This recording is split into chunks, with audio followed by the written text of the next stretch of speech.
Hi, I'm Diane Dixon, Mayor of Newport Beach, and I'd like to invite you all to come out to our beautiful public art sculpture garden. 14 acres of beautiful open space filled with walking paths and artwork.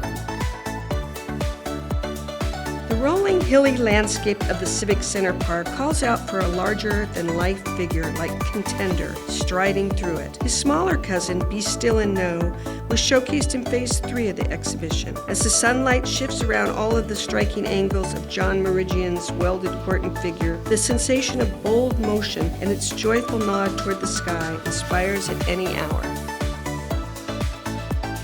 The City of Newport Beach is very proud of the sculpture garden, and it's for all to enjoy, from art to rabbits. Please come and enjoy the ocean view scenery and beautiful art. Thank you.